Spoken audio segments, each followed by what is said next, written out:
community, they have also in their hand. This is very small act. National Commission for Minority Educational Institution Act 2004. Two amendments are there in 2006 and 2010. There is two amendments in this act also. So this act now we are in continued process. Because every time we are getting judgments from Honorable Supreme Court and various High Court. At this time we are giving minority status to every educational institution for lifetime. We are not giving for particular period because this is not driving license. As per the judgment of Honorable Madras High Court, they say the certain verdicts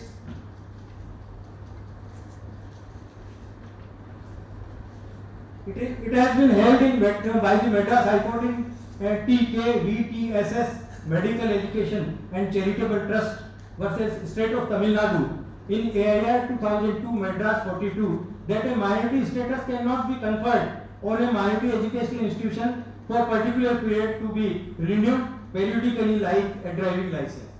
This is the verdict of Honorable, but despite again and again instructing to the government of MP, they are again giving minority status for certain period, 3 years. Now they are giving for 5 years.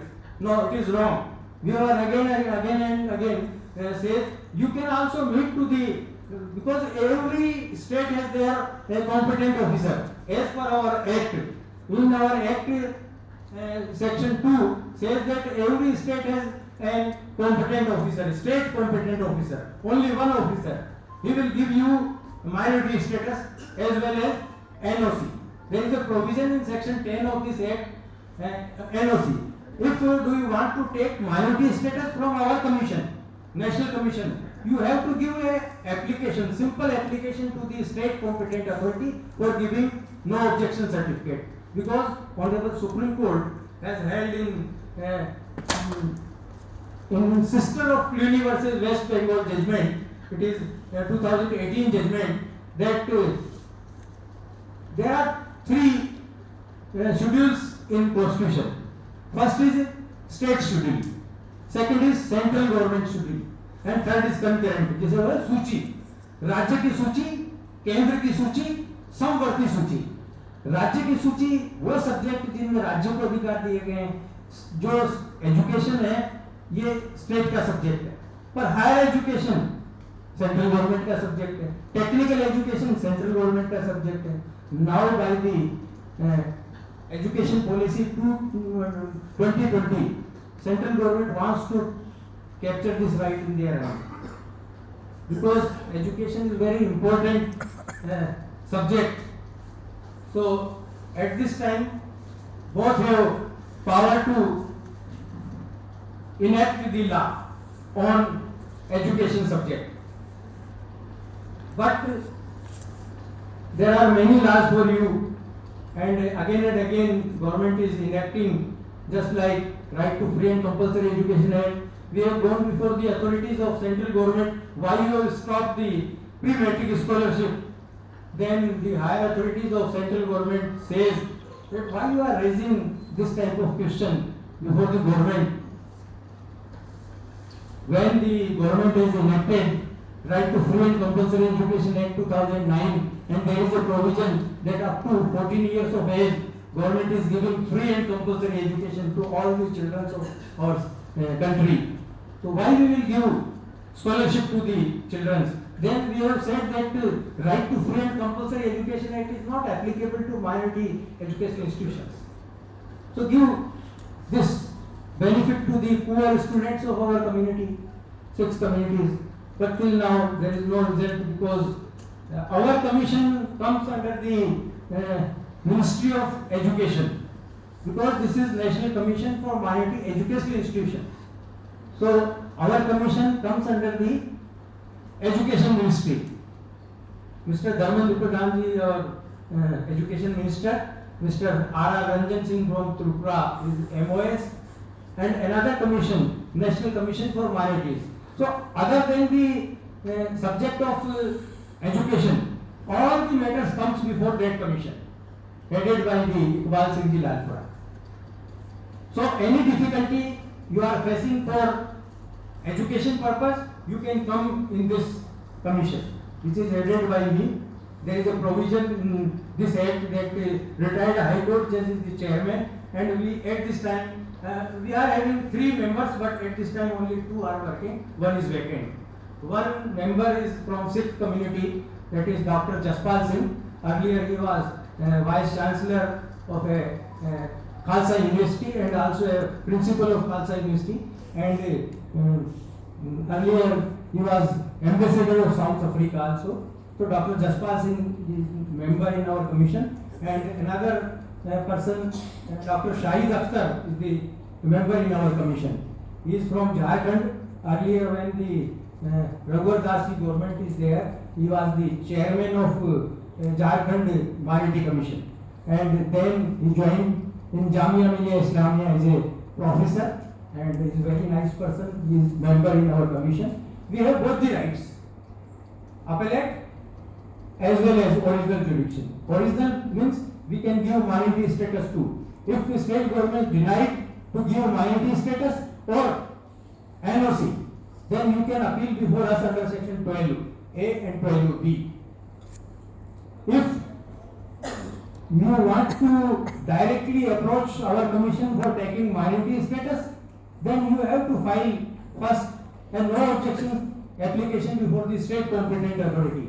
And if, as per the section 10 of NCMA, they don't decide within 90 days, and if decided by the state competent authority but not communicated to you that this is our verdict, then you can straightway file the application before our commission for grant of minority status certificate.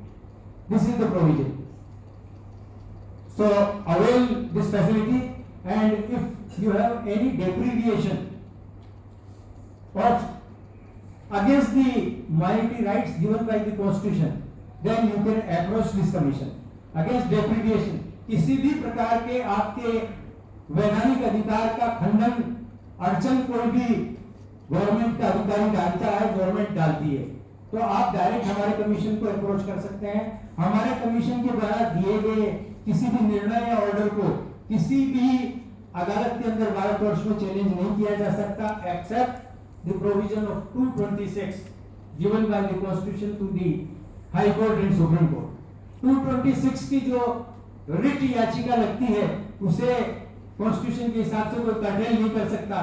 कोई भी कानून parliament ऐसे नहीं बना सकती कि 226 को cartel कर दिया जाए. इसलिए 226 में तो चैलेंज हो सकता है, बाकी किसी भी कोर्ट ऑफ लॉ के अंदर हमारा दिया हुआ जो वर्डिक्ट है वो चैलेंज नहीं होता. हम उसी तरह से बाकायदा कोर्ट में बैठते हैं, बैंड लगा के, काला कोट पहन के, उसके ऊपर गाउन पहन करके, और तीनों जो हमारे मेंबर होते हैं, अभी एक खाली है पर दोनों मेंबर, हम बाकायदा हमारी बेंच बैठती है और वो हम वहाँ पर जजमेंट करते हैं. तो आप लोग कभी भी कोई भी डेप्रिविएशन के लिए हमारे पास आ सकते हैं, माइनॉरिटी एजुकेशनल इंस्टीट्यूशन के एमएससी लेने के लिए हमारे पास आ सकते हैं. यदि स्टेट गवर्नमेंट डिनाई करती है, आपके राइट्स को कर्टेल करती है, तो हमारे पास आ सकते हैं. और अवेयरनेस बहुत हमें आवश्यक है. अवेयरनेस जब तक हमारे पास नहीं होगी, अवेयरनेस हमारे पास अगर है तो हम इन राइट्स का इस्तेमाल कर सकते हैं. जो लोग इस स्टाइल को समझ गए बहुत फायदा उठाते हैं, पर जो लोग इस टाइप को नहीं समझते और एजुकेशन इंस्टीट्यूशन चला भी रहे हैं माइनॉरिटी के लोग, पर बहुत से माइनॉरिटी का एजुकेशन इंस्टीट्यूशन का एमएससी भी ले रखा, तो वो बेनिफिट उनको नहीं मिलता है. कई स्टेट का 95% पैसा टीचिंग नॉन टीचिंग स्टाफ का सैंक्शन स्टेट का, क्योंकि स्टेट सैंक्शन तो गवर्नमेंट ही करेगी, तो आपको स्ट्रेंथ सैंक्शन करानी पड़ेगी. अब न्यू एजुकेशन पॉलिसी में स्ट्रेंथ भी तय कर दी कि अगर आपका टेक्निकल का है तो इतने बच्चों के ऊपर एक टीचर होगा, अगर नॉन टेक्निकल है तो उतने बच्चों पे एक टीचर होगा. तो सैंक्शन आपको गवर्नमेंट से करानी पड़ेगी स्ट्रेंथ की, परंतु आप 95% तक पैसा एक टीचिंग नॉन टीचिंग स्टाफ का देती है. अभी राजस्थान के अंदर नया एक सर्कुलर गवर्नमेंट ने निकाला है कि जिस मस्जिद के पास में, वक्फ के पास में या मदरसे के पास में खुद का पट्टा है, जमीन है या रेजिडेंट सेल डीड है, 20 लाख रुपए वो उसके लिए दे रहे हैं. और सारे जिलों के अंदर में 5-5, 7-7 मदरसे के लिए लोगों ने पैसा लिया है. आप भी अपनी गवर्नमेंट से इस तरह की डिमांड कर सकते हैं कि हमें जैन है, सिख है, बौद्ध है, मुस्लिम है, पारसी है, जो भी है वो डिमांड कर सकते हैं कि आप हमारे लिए कोई बेनिफिट की स्कीम लाइए, क्योंकि गवर्नमेंट आपकी है। ये बात सही है कि हमारा लोकतंत्र उल्टा हो गया। जैसे जो प्रजा थी, जो मालिक थी, वो तो नौकर हो गई, और जो पब्लिक सर्वेंट थे, मैं तो पब्लिक सर्वेंट नहीं हूँ, पर कलेक्टर साहब हैं, एडीएम साहब हैं, एजुकेशन ऑफिसर हैं, आपके माइनॉरिटी वेलफेयर ऑफिसर हैं बैठे हैं, इनका काम सिर्फ यही है, वो माइनॉरिटी का वेलफेयर देखते हैं, डिस्ट्रिक्ट के ऑफिसर हैं, and every district has an minority social welfare officer. नाम अलग अलग हो सकता है, बिहार में एमएचआरडी बोलते हैं इनको, पर आपके यहाँ क्या बोलते हैं? माइनॉरिटी ऑफिसर, वेलफेयर ऑफिसर है। ओबीसी एंड माइनॉरिटी, तो ओबीसी भी इसमें साथ में लग गया। अभी नया एक कमीशन और बना है, सेंट्रल गवर्नमेंट ने retired chief justice of India के चेयरमैनशिप में एक कमीशन बनाया। अभी क्या है, जैसे सिख हैं, सिख को पंजाब के अंदर एससी का दर्जा मिला हुआ, बहुत से एससी है सिखों में। उड़ीसा के अंदर बौद्धों को एससी का दर्जा मिला हुआ है, परंतु क्रिश्चियंस में अगर कोई ट्राइबल क्रिश्चियन बन जाता है तो उसका एसटी का दर्जा छिन जाता है। तो क्रिश्चियन बनने पर उसका माइनॉरिटी का स्टेटस भी, माइनॉरिटी का स्टेटस तो मिलता है, पर जैसे ही क्रिश्चियन बना कोई भी ट्राइबल, उसको एसटी का दर्जा छिन जाता है। तो सुप्रीम कोर्ट में इन्होंने रिट याचिका डाली, तो सुप्रीम कोर्ट ने वही बात दोबारा दोहराई, तो we are not law maker, go before the government, they will front. तो गवर्नमेंट ने भी नया एक कमीशन बनाया जिसमें मिस्टर आर.के. जैन एक मेंबर है, और justice retired chief justice of India Balakrishna उनकी अध्यक्षता में वो गवर्नमेंट को रिपोर्ट सबमिट करेंगे, देखते हैं क्या होता है। पर माइनॉरिटी कम्युनिटी को भी एससी का दर्जा मिला हुआ है। तो बहुत सी ऐसी चीजें हैं जो आपको जानकारी रखनी चाहिए। अभी इतने स्कीम्स गवर्नमेंट के चलते हैं, कुछ तो है जो सबके लिए है, जिसमें माइनॉरिटी भी इंक्लूड है। मैं थोड़ा सा आपको 5 मिनट के अंदर ये बताऊंगा, क्योंकि टाइम काफी मैं ले चुका हूं आप लोगों का। पीएमजेएवाई ये सबके लिए, इसमें माइनॉरिटी भी इंक्लूड है। PMJAY prime minister Jan Arogya Yojana, इसका लाभ आप उठा सकते हैं। प्राइम मिनिस्टर मुद्रा योजना, प्राइम मिनिस्टर किसान समृद्धि योजना, उज्ज्वला योजना, आवास योजना, बेटी बचाओ बेटी पढ़ाओ, ये 6 सबके लिए है, इसमें आप भी शामिल हैं। फिर prime minister new 15 point programme, so बहुत से 15 पॉइंट प्रोग्राम में आते हैं, जैसे equitable availability of ICDS services, integrated child development services, improvement access of school education, greater resources of teaching Urdu. यानी अभी दिल्ली के अंदर जो सरकार है उसने उर्दू के लिए टीचर्स भर्ती की वैकेंसी निकाली है कि आप मदरसा में इसमें टीचर्स की भर्ती कर सकते हैं। तो अलग से ये greater resources of teaching Urdu का ये सेंट्रल गवर्नमेंट की स्कीम है। Scholarships for meritorious students from minority communities, improving educational infrastructure through the Maulana Azad foundation. तो मौलाना आजाद फाउंडेशन केवल मुस्लिम्स के लिए नहीं है, ये सब 6 कम्युनिटी के लिए है, क्योंकि मौलाना आजाद एक बहुत बड़े एजुकेशनिस्ट रहे हैं, इसलिए उनके नाम से ये है। Last year 1700 crore rupees government ने इसको दिए थे, पर उसमें से केवल 1100 करोड़ रुपए ही खर्च हो पाए और 600 करोड़ रुपए लैप्स हो गए। इस साल गवर्नमेंट ने उसको कम कर दिया। तो अवेल आप जब तक इन फैसिलिटीज को नहीं करेंगे तो गवर्नमेंट फिर उसको कर्टेल करती है। इसलिए कर्टेल ना हो, बल्कि ज्यादा से ज्यादा एप्लीकेशन मौलाना आजाद फाउंडेशन में जाए, चाहे वो इंफ्रास्ट्रक्चर डेवलपमेंट के लिए हो, चाहे स्कॉलरशिप के लिए हो, या जो भी उनकी योजनाएं उनके लिए हो। Equitable share in economic activities of and employment, self employment and wages employment to poors, जो ग्रामीण स्वर्ण जयंती ग्रामीण स्वराज योजना और स्वर्ण जयंती शहरी स्वराज योजना, ये सेंट्रल गवर्नमेंट की है। अपग्रेडेशन ऑफ स्कूल्स और through technical education, enhancement of credit support for economic activities, ये बहुत अच्छी स्कीम है। ये ऑल ओवर इंडिया है, जिसको बोलते हैं एनएमडीएफसी, यानी ये आप लोगों के लिए अलग से एक बैंक है सेंट्रल गवर्नमेंट की। NMDFC means national minority development finance corporation. जैसे फाइनेंस कॉर्पोरेशन होते हैं, ऐसे ये आप ही के लिए है। इन 6 कम्युनिटी के अलावा कोई दूसरा इसका लाभ नहीं ले सकता। इनिशियली 5000 करोड़ रुपए सेंट्रल गवर्नमेंट ने इसको दिया था, पर अब बढ़ते बढ़ते ये 3,000 करोड़ रुपया हो गया, अभी उसके पास 3,500 करोड़ रुपया है। इसका आप फायदा उठा सकते हैं। You can take benefit of NMDFC. और सब स्टेट्स को फ्रेंचाइजी इन्होंने दी हुई है। बहुत आलीशान इनका दिल्ली के अंदर ऑफिस है जिसमें सीनियर आईएएस ऑफिसर्स के डायरेक्टर हैं। तो इस एनएमडीएफसी का आप माइनॉरिटी कम्युनिटी के चाहे व्यापारी हो चाहे आपके कोई भी हो, इसका लाभ उठा सकते हैं। ये लोन देते हैं आपको 6% पे 30 लाख तक का लोन मिलता है, जिसमें से 3% गवर्नमेंट सब्सिडी वेल करती है। और बीच बीच में जैसे महात्मा गांधी की जयंती आई, 100 ईयर्स हो गया, वो माफ हो जाता है, तो माफ होने की भी योजनाएं चलती रहती है। इसका फायदा उठा सकते हैं। ये एनएमडीएफसी आप ही लोगों के लिए है, इसमें कोई दूसरा इसका लाभ नहीं उठा सकता माइनॉरिटी कम्युनिटी का। एमएसएमई आप सब लोग जानते हैं, micro small medium enterprises, 1 lakh crore रुपए गवर्नमेंट ने इसमें रखा है। स्टार्टअप यानी आप जो भी बिजनेस करते हैं छोटा मोटा भी, वो इसमें इसका फायदा उठा सकते हैं। और इसमें माइनॉरिटी के लिए भी रिजर्व किया हुआ है। Term loan schemes which is classified into agriculture and allied, इसके लिए आपको मिलता है।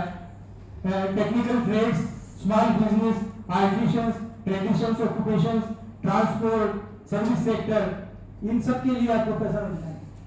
एजुकेशन लोन स्कीम है, यानी आप अपने माइनॉरिटी के कम्युनिटी के जो स्टूडेंट्स हैं उन्हें एजुकेशन लोन दिला सकते हैं। ये एजुकेशन लोन सबको मिलता है, सब बैंकों से मिलता है, पर आपके लिए स्पेशल प्रोविजन भी है। आप 30 लाख तक का इसमें लोन ले सकते हैं। और बच्चे के लिए जो लोन आप लेंगे, पेरेंट्स लेंगे, तो पेरेंट्स को नहीं चुकाना पड़ेगा, बल्कि वो बच्चा जब उसकी सर्विस लगेगी, वो अर्निंग कैपेसिटी में आएगा, उसके 2 साल बाद उसको रीपेमेंट करना पड़ेगा, वो भी सब्सिडाइज्ड रेट पर। और जब वो रीपेमेंट करेगा इंस्टॉलमेंट के लिए भी इनकम टैक्स में छूट मिलेगी। तो इतना अच्छा प्रोविजन है कि कितने साल बाद देना है आज पता नहीं है, कब सर्विस लगेगी, अनएम्प्लॉयमेंट अगर होगा तो फिर क्या होगा, क्योंकि अनएम्प्लॉयमेंट भी देश की बहुत बड़ी समस्या है। जब इसमें प्रोविजन है एम्प्लॉयमेंट मिलेगा और वो जब कमाएगा उसके 2 साल बाद उसकी इंस्टॉलमेंट चालू होगी। तो ठीक उसी तरह से है जैसे मोदी जी ने शिंजो आबे से कॉन्ट्रैक्ट किया कि 50 साल बाद हम आपको जो हमारा वो जो ट्रेन चलेगी अहमदाबाद से बॉम्बे, कौन सी क्या है, भारत वंदे भारत है, वंदे भारत नहीं, बुलेट ट्रेन का समझौता हुआ उसका 50 साल। जब न तो मोदी जी रहेंगे, शिंजो आबे तो बेचारे करेंगे। शिंजो आबे के लिए कहते थे कि जापान में इनको हराने वाला कोई नहीं है, वो हार भी गए और पास से गोली मार दी और वो बेचारे खत्म ही हो गए शिंजो। तो शिंजो आबे से हमने उस टाइम जब वो थे प्राइम मिनिस्टर, तो इस बुलेट ट्रेन के लिए लोन लिया। और जब वो एक कवि राज कहते हैं कि इधर बुलेट ट्रेन पे समझौते पे हस्ताक्षर हुए और उनको गंगा आरती दिखाने मोदी जी बनारस ले गए और वहाँ 2.5 घंटे तक गंगा आरती दिखाई। तो उन्होंने स्पष्ट रूप से कहा कि मोदी जी, जब आप लोगों के पास इतनी फुर्सत है, इतना ही टाइम हो, तो क्यों बुलेट ट्रेन चला रहे? खैर वो एक अलग सब्जेक्ट है। तो इसका आप लाभ उठा सकते हैं। लोन्स वगैरह के लिए है, माइक्रो फाइनेंस स्कीम है, विरासत स्कीम है, प्रमोशन स्कीम है, महिला समृद्धि योजना है, कौशल से विकास है, ये आपके पास में है सारा। ये सेंट्रल गवर्नमेंट की स्कीम, गवर्नमेंट स्टेट गवर्नमेंट अपनी अलग अलग स्कीम से निकालती है, ये सारे आप लोगों के लिए है। कौशल से कुशलता, making assistance scheme, recruitment to state central services. आप देखिए इतनी अच्छी सेंट्रल गवर्नमेंट की स्कीम है कि आप मध्य प्रदेश एडमिनिस्ट्रेटिव सर्विस कोई भी बच्चा आपका क्लियर कर लेता है, मेन एग्जाम उसका, तो फाइनल की तैयारी के लिए 50,000 रुपया मुफ्त में मिलता है, कोई रिपेमेंट नहीं करना इस बच्चे को। उन्होंने एडमिनिस्ट्रेटिव सर्विसेज स्टेट की क्लियर की है, और अगर सेंट्रल की क्लियर की है एडमिनिस्ट्रेटिव यानी IAS, IPS, IRS, foreign services, Indian आपके फॉरेस्ट सर्विसेज, आपकी वो रेवेन्यू सर्विसेज, यानी एडमिनिस्ट्रेटिव सर्विसेज अगर सेंट्रल की आज कोई बच्चा क्लियर कर लेता है मेन एग्जाम, तो फाइनल की तैयारी के लिए 1 लाख रुपया मिलता है उसको। इसका कोई रिपेमेंट नहीं है, इसका लाभ उठा सकते हैं। बहुत से बच्चे पास भी होते हैं आपके कम्युनिटी के, माइनॉरिटी कम्युनिटी के छोड़ के, पर वो इसका लाभ ही नहीं उठाते क्योंकि अवेयरनेस नहीं है। तो ये अवेयरनेस आप लोगों को पैदा करनी है, और अवेयरनेस कब पैदा होगी? जब आप अपने बच्चों को, स्टूडेंट्स को बताएं। स्टूडेंट्स को बहुत मेरिटोरियस को अलग मिलती है, आपको पुअर स्टूडेंट्स को अलग मिलती है, उनको स्कॉलरशिप दिलाइए। जब तक आप बच्चों को नहीं बताएंगे तब तक उनको पता नहीं है। और जो पुअर बैकग्राउंड से बेचारे आते हैं, बिलो पॉवर्टी लाइन है, अब आपको ये छूट तो मिली है कि right to free and compulsory education act आप पर लागू नहीं होता माइनॉरिटी कम्युनिटी के जो एजुकेशनल इंस्टीट्यूशन है। इसके पीछे कारण क्या है? सुप्रीम कोर्ट का जजमेंट आप परमाती वर्सेस यूनियन ऑफ इंडिया पढ़ेंगे तो ये कहता है कि आपका ड्यूटी कास्ट करती है, गो before the street, go in street and find out your community below poverty line student in your educational institution and give them free of charge education. This is the aim, and to bring in mainstream of the country, this is the aim behind the minority educational institutions provision. आप अपने जो community के बच्चे हैं below poverty line है, उन्हें आप अपने स्कूल में लाएंगे, बेटर शिक्षा देंगे, फ्री शिक्षा देंगे और फिर राष्ट्र की मुख्य धारा में लेकर के उनको जाएंगे, वो बड़े अफसर बनेंगे। ये आपको छूट दी गई है। आप धार्मिक शिक्षा दे सकते हैं, आपको ये अधिकार दिया गया है। अपने धर्म की शिक्षा आप अपने एजुकेशनल इंस्टीट्यूशन में दे सकते हैं। जैन है तो जैन ग्रंथ पढ़ा सकते हैं, पूजा पाठ कैसे किया गया ये उनको एक लेसन होना चाहिए। परंतु ये मतलब नहीं कि केवल मात्र वही पढ़ाना शुरू कर दें और बाकी न गणित पढ़ाए, न सामाजिक ज्ञान पढ़ाए, न सामान्य विज्ञान पढ़ाए, न कंप्यूटर पढ़ाए, न जनरल नॉलेज पढ़ाए। कूप मंडूक नहीं बनाना। हमें अपने कम्युनिटी के बच्चों को इन एजुकेशनल इंस्टीट्यूशंस के माध्यम से कूप मंडूक नहीं बनाना है, जैसा कि हमने इसका मतलब निकाल लिया।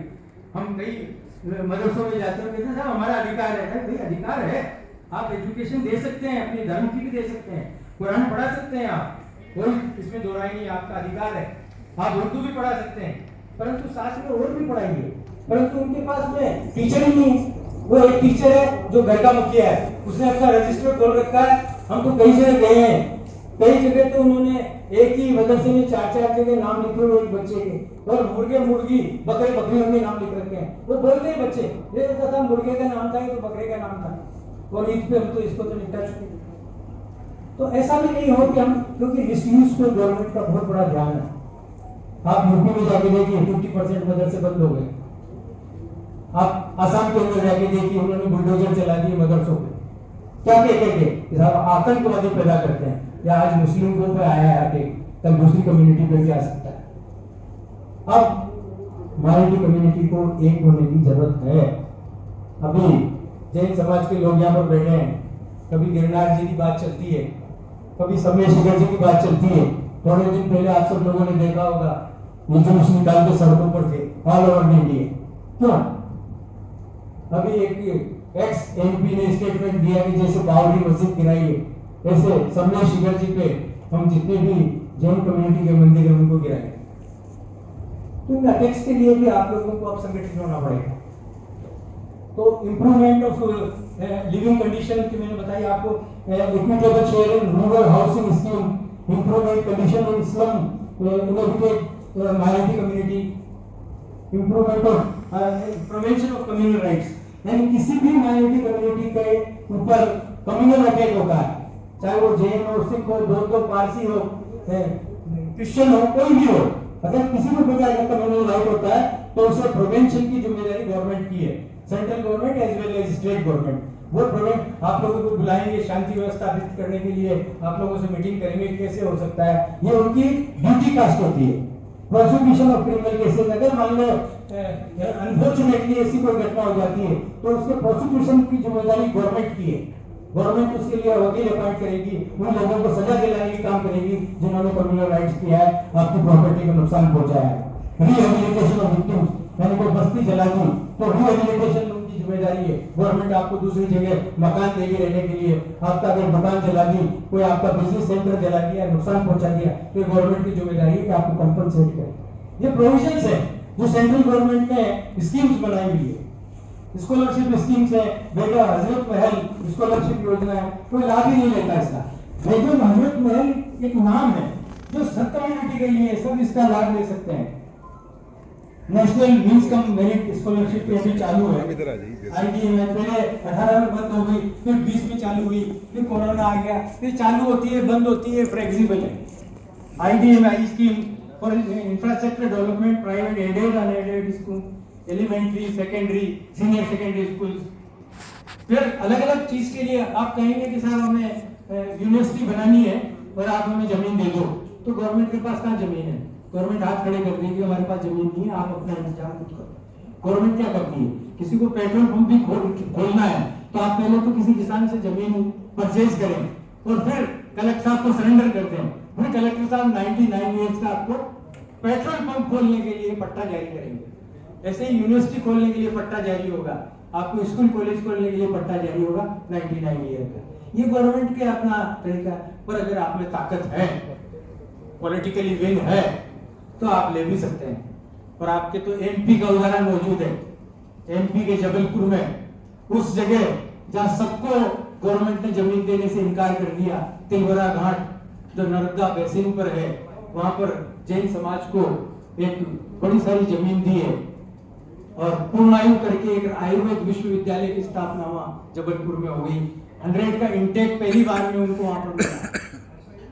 एकाएक 100 का आयुर्वेद डॉक्टर बनाने के लिए इंटेक नहीं मिलता, पर पहली बार में 100 का मिला, अगले साल और ज्यादा बढ़ेगा। तो जमीन भी दी है और उन्होंने कंस्ट्रक्शन करके वहां मकान भी बना दिया। 6 रेटें हाई कोर्ट में हो गई, 4 उसकी डिस्पोज ऑफ हो गई, 2 अभी भी बाकी है। तो ऐसा नहीं है कि गवर्नमेंट जमीन नहीं देती, पर अब क्या एक्विजिशन बड़ा मुश्किल हो गया। जैसे नोएडा गुड़गांव इस साइड में काश्तकारों की जमीन गवर्नमेंट ने आबाद करके और बिल्डर्स को दे दी, तो अब गवर्नमेंट पर रेस्ट्रिक्शन लगा दिया सुप्रीम कोर्ट ने कि डीएलसी रेट का 4 गुना आपको कंपनसेशन देना पड़ेगा। तो गवर्नमेंट भी रेस्ट्रिक्ट करती है कि अब ये एक्विजिशन बहुत मुश्किल है, क्योंकि इसमें एक प्रोसीजर है, लैंड एक्विजिशन एक्ट बना हुआ है, सेक्शन 6 का नोटिस जाता है, नोटिस को लोग चैलेंज करते हैं, तो बहुत मुश्किल है कि वो प्रॉपर्टी को एक्वायर करें। फिर भी राष्ट्र हित में कर सकते हैं, गवर्नमेंट के पास में पावर है। IDMI स्कीम है, फिर आपको अलग अलग चीज के लिए लोन मिलता है, जैसे क्लासरूम बनाने के लिए, साइंस रूम के लिए, कंप्यूटर लैब के लिए, लेबोरेटरी रूम के लिए, toilet for girls, toilet for boys, drinking water facility, hostel for girls, hostel for boys, educational facilities like ramp, and बच्चा आपका हैंडीकैप नहीं ना हो पर रैंप बनाने के लिए पैसे मिलते हैं। यानी अगर एजुकेशनल इंफ्रास्ट्रक्चर रिक्वायरमेंट आपको ये अपना अलग कोई रिक्वायरमेंट बताएं तो गवर्नमेंट को वो भी अधिकार है, वो कंसीडर कर सकते हैं। Scheme for ministry of minority affairs, ये माइनॉरिटी अफेयर्स ने भी कुछ स्कीम्स जारी की है और बड़े बड़े होर्डिंग्स आप दिल्ली में जाएंगे, बड़े बड़े होर्डिंग्स लगे हुए हैं और मैं तो कहता हूँ उनकी कॉस्ट इतनी है, 4-4, 5-5, 10-10 लाख रुपए की होर्डिंग है, रात को भी लाइट चलती है। जितना पैसा उन्होंने होर्डिंग में खर्च किया पता नहीं हमें भी मिलता है कि नहीं माइनॉरिटी कम्युनिटी को। तो जो pre matric scholarship, post matric scholarship, merit cum scholarship, coaching scheme, यानी आप अपने बच्चों को, अब क्या है कि हायर सेकेंडरी कराने से काम नहीं चलेगा, आपको BA MA से काम नहीं चलेगा। हमारे यहाँ पर एक डिप्टी सेक्रेटरी है मिस्टर यादव, जगदीश सिंह यादव, 7 सब्जेक्ट में वो MA और डिप्टी सेक्रेटरी, और फिर भी अभी पढ़ाई के लिए वो फॉर्म भरते रहते हैं। हमारी मिनिस्ट्री ने कहा कि बस आप बहुत पढ़ लिए, अभी उनको आगे इजाजत नहीं दी है। तो ऐसे भी लोग हैं जो, पर इससे क्या होगा? हाँ, पढ़ाई कोई दोहराई नहीं है। जैसे वो पिक्चर आई थी ना आमिर खान की, क्या नाम था उसका, ज्ञान जहां से भी मिले, ज्ञान जहां से भी मिले अर्जित कर लो। ये जरूरी नहीं है कि आप ही पारंगत हैं, हो सकता है जिसे आप ये समझते हैं कि तो कुछ नहीं जानता, वो आपको ऐसा ज्ञान दे दे जो आपको भी पता नहीं, क्योंकि हर इंसान में कोई कोई खासियत है। और जो बच्चे आपके पास पढ़ रहे हैं वो पेरेंट्स ने वो उनका आपको फ्यूचर दिया है, वो बच्चा नहीं दिया, वो एक मिट्टी है, उस मिट्टी को घड़ के आपको उसको एक अच्छा रूप देना है। वो क्या देना है वो आप अच्छी तरह जानते हैं कि इसमें क्या टैलेंट है। कोई बच्चा खेलने में माहिर होता है, कोई बच्चा पढ़ाई में होता है, कोई बच्चा किसमें आर्टिस्ट उसमें होता है, ड्राइंग में होता है, कोई पेंटिंग में होता है, किसी का कंप्यूटर में दिमाग चलता है। तो ऐसे हैं जिनको आप टैलेंट को उभार सकते हैं, ये आपके ऊपर है। क्योंकि पेरेंट्स के पास इतनी फुर्सत नहीं है, वो तो ये समझते हैं कि हमने स्कूल में भर्ती करा दिया, बस अब हम पूरे हो गए, तो आप जानो। तो आपके ऊपर बहुत बड़ा गुरुतर भार है। और नई जनरेशन या आप लोगों के हाथ में जो एजुकेशन इंस्टीट्यूशन चला है, देश का भविष्य आपके हाथ में है, किस प्रकार की शिक्षा आप देते हैं। और मैं तो ये कहूँगा कि सबसे पहले अगर शिक्षा देनी है आप तो राष्ट्रीयता की शिक्षा दीजिए। वरना आज क्या होता है, बच्चे से पूछते हैं बेटा क्या हो, कहाँ के हो, मैं फला मोहल्ले का हूँ, फिर मैं फला गली का हूँ, मैं इस गांव का हूँ, मैं इंदौर का हूँ, फिर मैं मध्य प्रदेश का हूँ। तो उसके बाद कहीं कंट्री का नंबर आता है। तो राष्ट्रीयता की शिक्षा भी आप दीजिए। कोरोना में आपने देखा है कोई मस्जिद खुली हुई नहीं थी, कोई मंदिर खुला हुआ नहीं था, कोई गिरजाघर खुला हुआ नहीं था।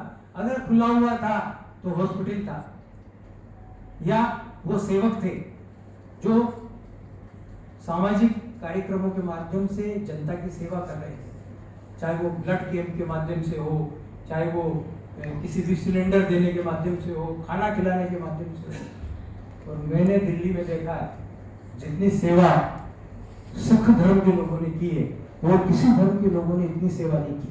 10,000 लोगों को एक साथ बिठा करके, और मेरे ऑफिस के पास में ही बंगला साहब गुरुद्वारा है, और कहाँ से दूध आ रहा है, मतलब कच्ची सब्जियां तोड़ के आदमी केवल सेवा करने के लिए ट्रॉली भर के खाली करके चला गया। किसने दिया पता ही नहीं।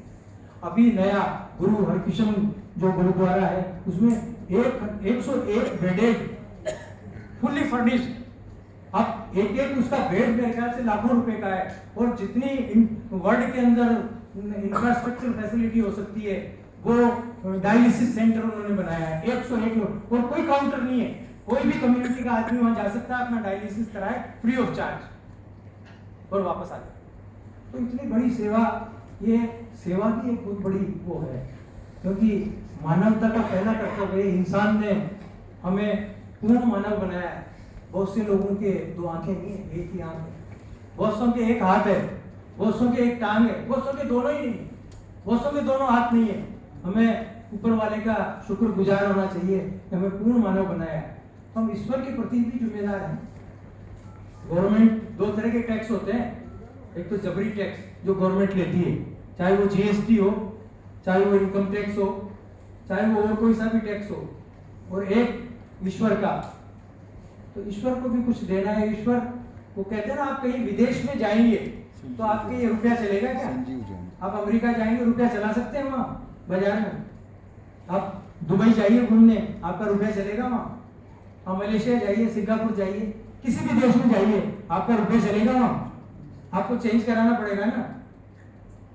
तो वो कहते हैं ना कि जब आपने जन्म लिया ही है तो ऊपर तो जाना निश्चित है, कब कहाँ कैसे जाएंगे ये ऊपर वाले को पता है, आपको पता नहीं है। तो वहां जब जाएंगे तो ये रुपया, ये प्रॉपर्टी, ये सब कुछ आपके साथ जाने वाला नहीं है। क्या जाएगा साथ में? आपको कुछ चेंज कराना पड़ेगा वहां के लिए, फैसिलिटी के लिए। और वो ये मानवता की सेवा, ये वहां आपको मिलेगी। चाहे वो मुस्लिम धर्म में देख लो, आप कैसे दोजख में जाओगे और कैसे हुर्रे मिलेगी, ये कुरान में लिखा हुआ है। आप जैन धर्म का उठा के देख लीजिए, आप बौद्ध धर्म का उठा के देख लीजिए, क्रिश्चियंस की बाइबल उठा के देखिए, हर जगह मानवता की सेवा।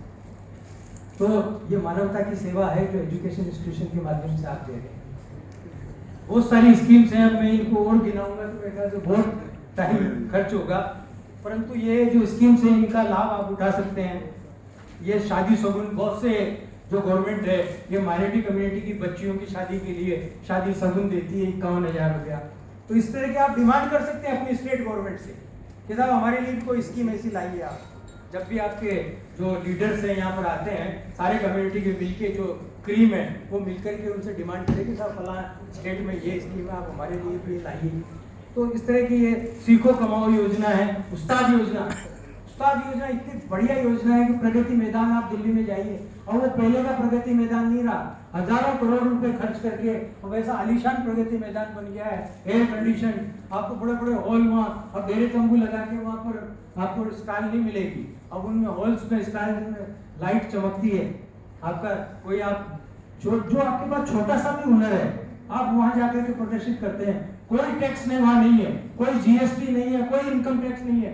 आप 1 करोड़ रुपए का भी अगर वहां पर अपना सामान बेचते हैं कोई आपको टैक्स नहीं देना पड़ेगा।